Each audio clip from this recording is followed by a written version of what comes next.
Welcome to the show with Ron, where we look at the context behind the headlines. Now, there's a lot that's already been decided for you by the media, the government, and there's also a lot of AI jumble writing and just the facts reporting. So I think it makes sense to examine the news a bit and see if we can understand the context of what's behind it so we can make better decisions as to whether we join in someone else's parade or not. So let's get right to it. Here we have an interesting thing about California. And I'm not sure, often I speak to people outside the United States about interpreting or understanding the mentality inside the United States, but I'm not sure if people in the United States quite understand what California is and what it's represented over time. Now, right now, California is representing to a lot of Americans the failure of very maybe not liberal policies, but really leftist policies of being soft on crime, of having a tax scheme that is not that's not good for high earners, that drive people out of the state, cities that are unlivable because of these policies. So it has a perhaps an maybe unjustified, stereotypical vision of that image of California right now. But historically, we know California has been one of the leaders in laws and innovations in the United States and also outside in the world. So if there's some new law, some new technology that is introduced in California, it's usually the first U.S. state to do so, and such laws or ideas will spread out from there. And Americans may not know, they also spread out to other countries because I know, especially in Asia, if you travel around there, the same sort of laws or policies that pop up first in California, then within a couple of years are discussed in a lot of other countries in Asia. And in the same way that such laws kind of spread out to other states in the U.S. Of course, each state in the U.S. is like its own country with its own laws, does its own thing. So they make their own decisions for themselves, the states. So I think, in recent years, California has also been a leader. It's been a leader in implementing in leftist policies in terms of crime and business that maybe have disadvantaged the state. I know Chicago is the same and New York is the same. What the Republicans in the 80s used to say being soft on crime. I'm sure you've seen all of the videos of people looting stores and stores, all kinds of chains having to leave the big cities in California because they're not able to stop shoplifters anymore. But so that's what's happening in California. I lived in California for a while, and it's a wonderful state. It's like its own country in itself. I hope it gets better. I don't know anybody from California who says they love it anymore. Almost everybody says it's become unlivable. Here we have, I think this is about right. Biden has his worst week, then Trump makes him look competent. I don't know about that, but in general, we had the issue of Trump's senility, his competence, his memory, not exactly his age, but those issues finally being forced into the light, despite most of the media's attempt to downplay it. After all, many of those media feel that Trump is a danger to the United States itself and has to be defeated by any means necessary. So no matter what, they have to say Biden is good. I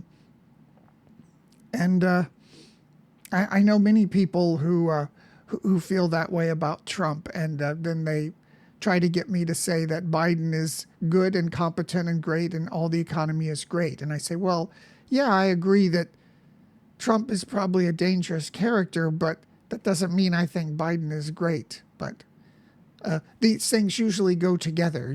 You have to think one side is great and the other is terrible. Suppose the same thing applies to Biden. People who think that the country's on the wrong track and terrible feel like they have to elect Trump by any means necessary and don't give Biden any credit for anything, and overlook, sweep under the rug all of Trump's chaotic and sometimes anti-democratic nature. So here we have the issue of Biden's competency was forced into the fore by this report from a prosecutor that said they couldn't prosecute him because he didn't have a memory, he couldn't answer questions, and the media acted surprised, and the Democrats acted surprised, like, oh no, now people are going to know he's senile. But I think people already knew that. However, then Trump had the statement about jokingly in a way saying he'd encourage Russia to attack the NATO allies that didn't pay their dues. And I explained this issue yesterday in more detail about this goes back to an old neocon idea about why does the U.S. taxpayer pay hundreds of billions of dollars to protect some of the richest countries in the world in Europe that have some of the lavish welfare systems, free health care that Americans could only dream of. And then they don't even ante up their dues in NATO. So this is the idea we need to prod those allies to do more.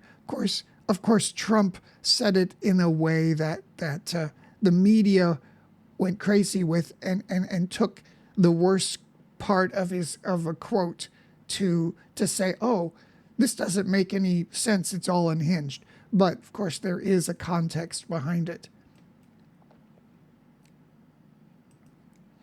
Then they talk about these Trump court cases that many of the states have piled on, all with very coincidental timing for this year, for the election year. I think some people theorized that this would be something that would make the voter think that Trump was really, really a bad choice and would hurt his case. And in fact, there have been a couple polls that have come out in the last week that the media has played up that seem to suggest that. I suspect as more of these cases are coming together right at the time of the election, it's possible it could even strengthen Trump supporters, give Trump the era of being a martyr, of being politically persecuted. It may have been a mistake to try to time all these cases to come together in an election year.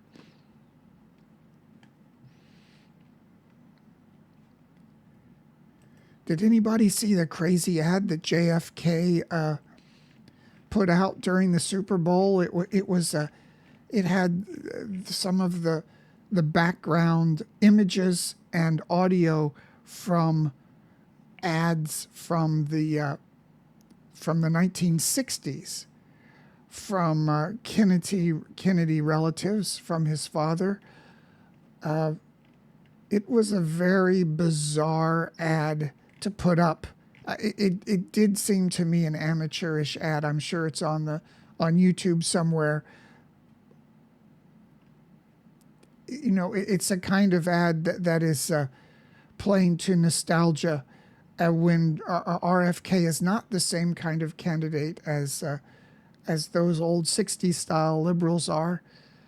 He's probably better suited to make his case for what he wants to do rather than playing on that nostalgia. And I would say that ad in the Super Bowl probably just added to this idea that he can only end up being a spoiler in the general election. Some people are, he probably, it seems like with his policies, he's an anti-vaxxer, this sort of thing. a lot of weird ideas, that he might be more a spoiler for Trump than Biden. But, see, he's another chaotic element based on that in the election in 2024. Another reason why things are so unusual, and it'll be fun to watch the election this year.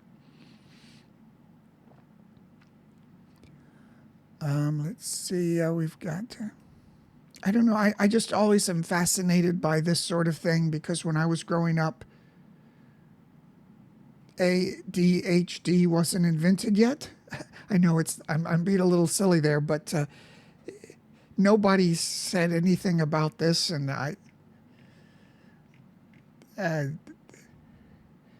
now I wonder, are they overprescribing? Could there really be so many people who have to be medicated?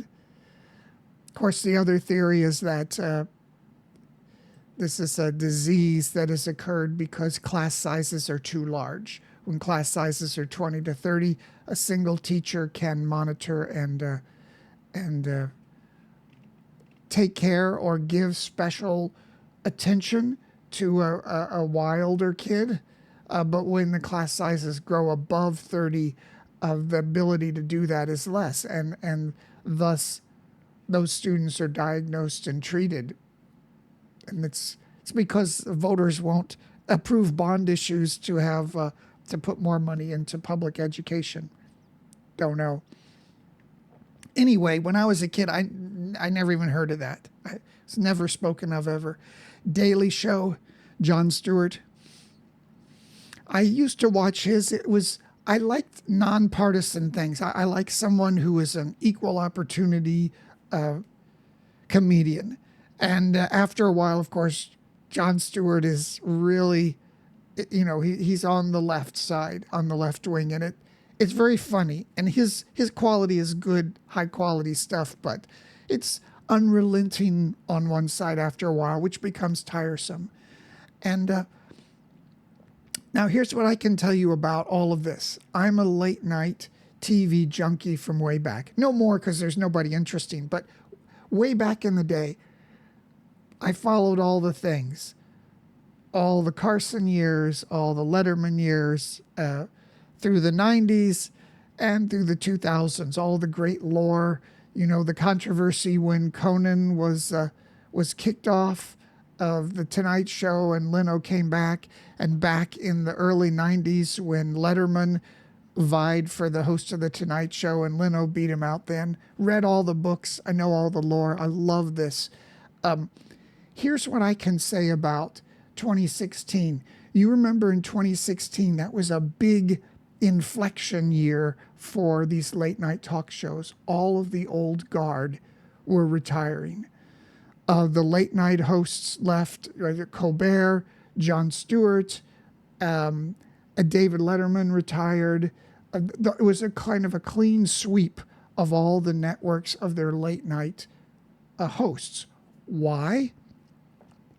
Because everyone was convinced that Hillary Clinton, the first female president, was going into the White House. This is my theory. And for the last year before the election, the media had been congratulating itself, patting itself on the back, as well as patting the nation on the back for electing the first female president. And so these hosts who skewed left and certainly didn't support Trump didn't want to make fun of her, and felt that would be a good time. They were probably guessing there'd be a nice 8 years of this proper female president who's going to do all the right things, and there was just not going to be material for them. And that's why everybody was swept out at that time. And the networks, who usually have a difficult time switching in between these late night hosts, like I said before, like when David Letterman and Leno were trying to be the Tonight Show host in the early 90s, or when we had the Conan controversy, when he tried to take it over and they threw him out. Those became big, terrible PR disasters for the networks. So that all of these long-standing hosts that had their own cred and that had their own audiences were leaving on their own volition, I'm sure the networks were very happy.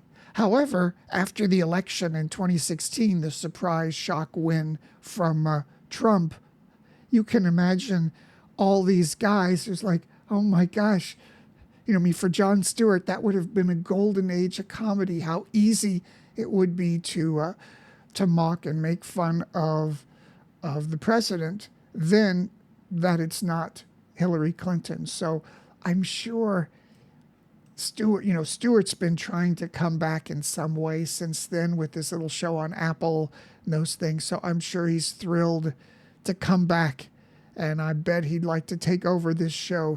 I think he's only going to be on one night, but I'm sure he'd like to take the whole thing over again, especially if there's something to make fun of.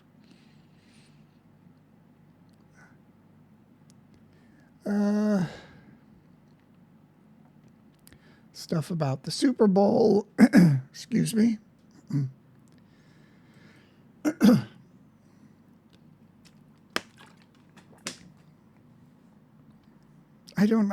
All I want to say about this is, could this possibly be good? The new Michael Jackson biopic? I just, for so many reasons, We've got underground bunkers. This is one reason to think about the news and add context to the news. These great British tabloid sites, which are so fun to read, they play up all this kind of news. Makes you wonder, where's my bunker?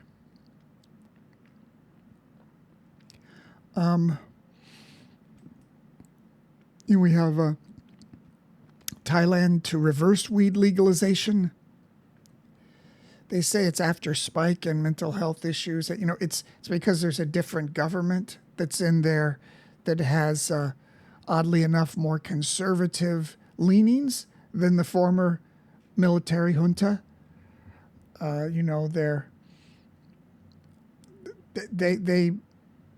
have links to a lot of people there went to school in the U.S. and conservative universities. And they're a little more right-wing than the military junta that they replaced. And also, in Thailand, the initial weed legalization was very disorganized. It was unclear what's really legal and what's not legal. I believe it still remains that way. And because it's Thailand, once they legalized it a little, it became a free-for-all.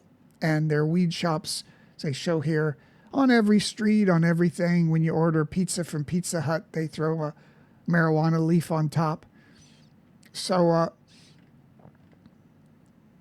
as you would expect, some of these, what we used to call third world countries, it's a little too free, it's a little laissez-faire, which is, I sort of like, I prefer that to living in maybe a nanny state, one of the Western liberal democracies, a country in Europe or United States or Australia where they may be a little too strict on the law. I like the looseness of the law like that. If you're a regular Joe, if you're an individual, you will always benefit from this sort of system. I suppose the rich will too, but I'm not rich, so.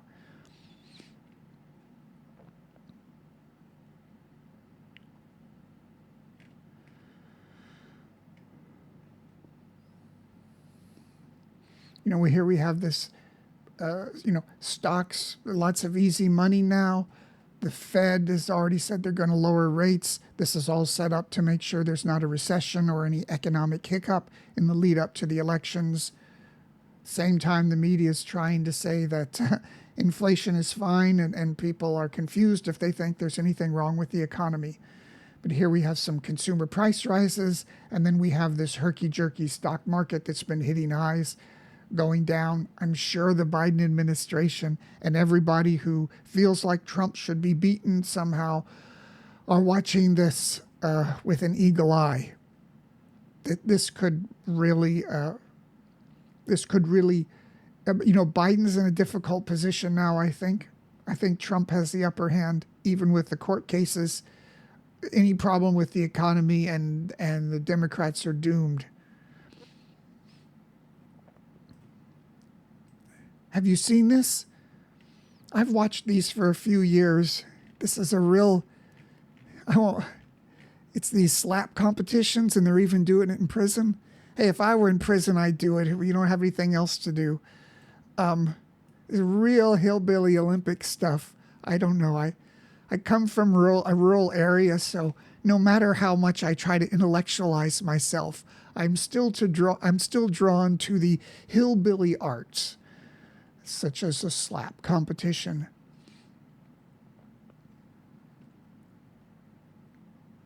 Fake Cancun tour agency accused of chopping people up with machetes. So I guess they don't have much repeat business. Things are really going badly for Ukraine, really badly. I've had a hard time getting a handle on the real situation for Ukraine. It's not a country that was ever focused on really in the West, in strategic analysis, much as being an optimal country that would have a war, that would ever be in trouble. All of the analysts up to the invasion, when Russia invaded, after they said they would invade, everyone was saying they're not going to invade. They're not going. All the analysts said that, and then everybody said, "Oh, it's going to be a quick defeat for Ukraine, because Russia is a big scary Russia and Ukraine's nothing." And so at every step of the way, the common knowledge about what's supposed to happen there has been wrong. And the media seemed to be cheerleading Ukraine for quite a while, as Ukraine, against expectations, won for a while.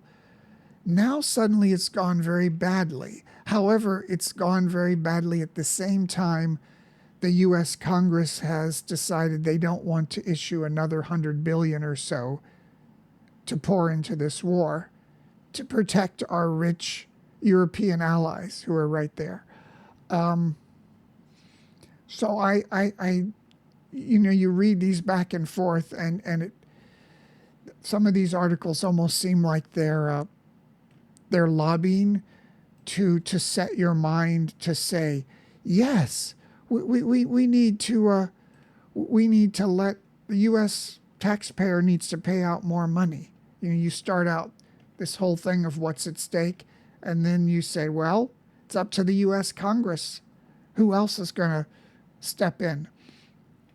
And still, we can be cynical about the Ukraine war and say, who cares? It doesn't matter, whether Russia has access to the Black Sea, the Crimea, or who controls what. We didn't care when they kind of slowly ate up other former republics down there.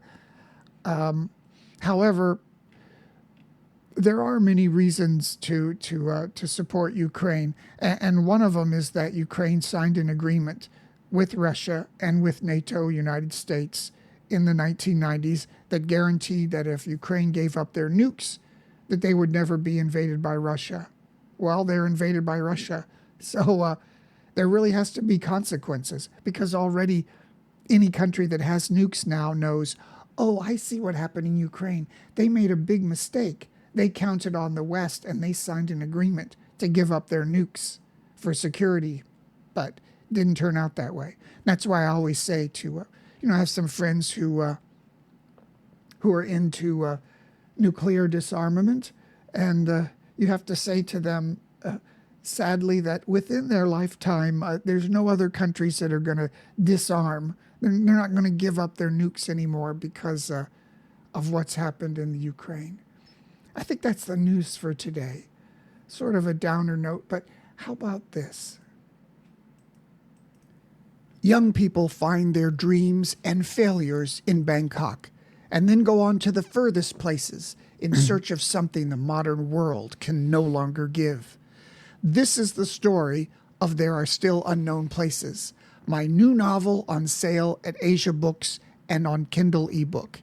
It's a tale for a new generation, disillusioned by the promises of the world, wanting to search for their destinies in far-off places. That's my book. Some of the themes in it I found kind of tie into the stuff I'm doing on this channel, where we see that people become disillusioned. Maybe some Freudian slips there. Young people become disillusioned with the promises of the world and want to go off and explore the furthest reaches of the world out beyond the media reach and social media reach. So I'd love it if you got a copy and read it, and let me know what you think. And the last thing we always do on the channel, we get some advice from Art of War. This is from an old Chinese guy over a millennia ago, and we see how we might apply it to our business or personal lives. So right here we have, let the tiger find no place to sink its claws. The strategy, make the hostile intents and capabilities of your adversary irrelevant. Basis, your adversary cannot harm you if he has no place to realize his aggression. So how might we apply this in our personal or business life? And that's the whole intent of The Art of War. I know a lot of people read it and it's like, oh, it's a lot of stuff about war. But so let the tiger find no place to sink its claws. And this means in your business life or your personal life, don't do anything or say anything or act in a way that is disadvantageous to you, to your goals, to what you want to achieve.